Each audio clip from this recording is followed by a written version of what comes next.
Autoline Daily is brought to you by Bridgestone, passion for excellence.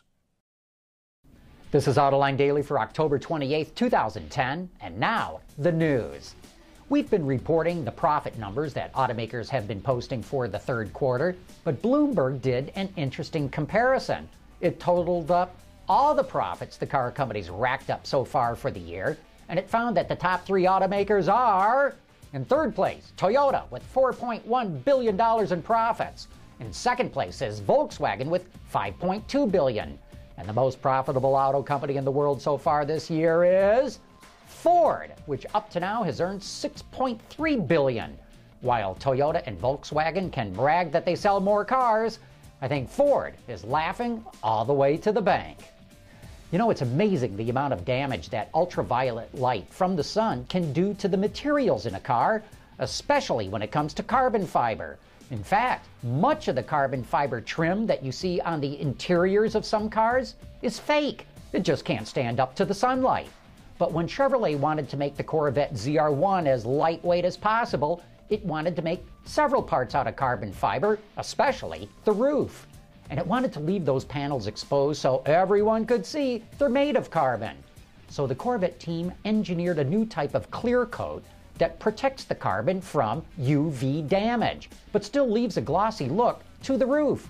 To me, this is amazing. They actually had to engineer the clear coat to block out specific frequencies of sunlight to protect the carbon fiber.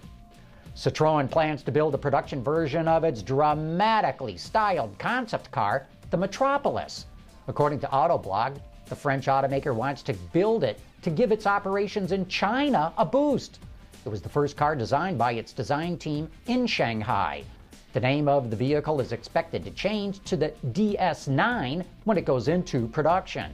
The concept features a V6 mated to an electric motor along with a 7-speed transmission, but Autoblog speculates that will not be the powertrain for the production version.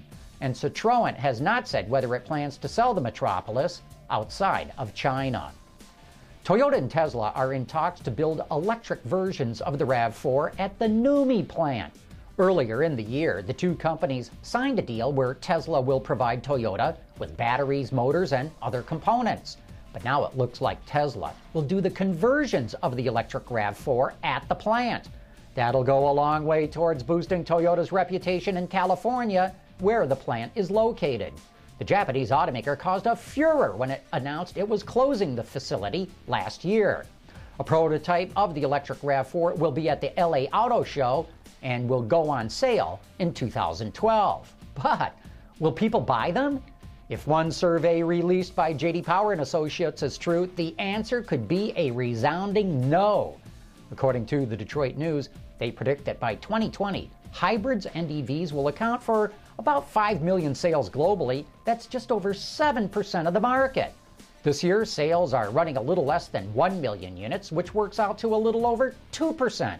But not everyone agrees with J.D. Power. Nissan Renault's CEO Carlos Ghosn says electrics will account for 10% of the market in a decade. But this also depends on what you measure. If you count mild hybrids, cars with stop-start technology, the number gets way bigger because Europe's about to see an explosion of growth in this technology. Chevrolet launched a brand new advertising campaign last night during the first game of baseball's World Series. Created by Goodby, Silverstein and Partners, the push consists of one 60-second commercial and 3 30s. They try to make a connection with the brand's past while highlighting the important products it builds today. Of course, there's a new tagline as well: Chevy runs deep. Just like its commercials for the Cruise, actor Tim Allen is the voice behind the video. A dog and a Chevy. What else do you need? These spots are really nostalgic. They're kind of reminiscent of the old Dinah Shore spots from the 1950s. See the USA in your Chevrolet. America is asking you to call. Hey, coming up next, have you seen the interior of the new Volvo S60? It is terrific. And in a matter of seconds, we'll show you what we're talking about. Introducing Bridgestone's third generation of run-flat tires with groundbreaking new Bridgestone technologies. Bridgestone run-flat tires offer improved ride comfort, lower rolling resistance, and improved wear while giving you the peace of mind and comfort you need. Last week we showed you what the exterior styling of Volvo's new S60 is like. Today we want to take you inside the car.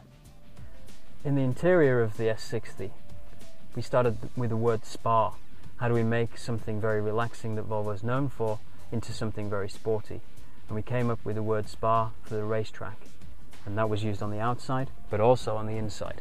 And if you take a look at the lines here on top of the instrument panel, you'll notice that we have a line that flows all the way around to the passenger side and comes back into the driver's side, back over here, and gives a slight raise on the section so that we can tilt everything towards the driver, give them a much more dramatic driver appeal, get them seated, make the customer feel so much more involved, feel like they're in a cockpit, and bend these angles towards them so that they have this dramatic feeling that the exterior gives. You'll also notice that the center stack is twisted towards the driver, not alienating the passenger, but giving that feeling of being in control, being in a sporty interior, and having a very dramatic approach. A brand new HMI unit, human machine interface, so that everything sits really well. A new system that's used with the RTI, very, very simple, classic radio setout, and a really, really nice system to use. You'll also notice one of the nicest features in here is this 3-spoke steering wheel, which is standard.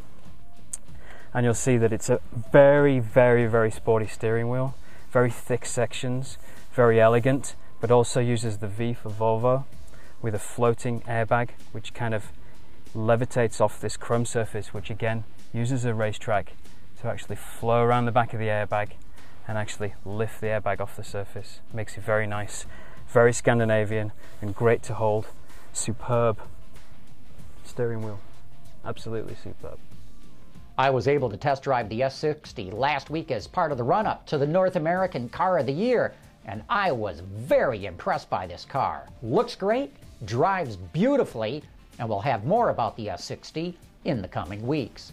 But don't forget to join us tonight for Autoline After Hours for some of the best discussion of what's going on inside the automotive business. On Autoline Daily, you'll learn what's happening in the business. On After Hours, you learn why. Join me and the auto extremist Peter DeLorenzo tonight at 7 p.m. Eastern. And that's today's report on the latest news in the global automotive industry. Thanks for watching. We'll see you tomorrow.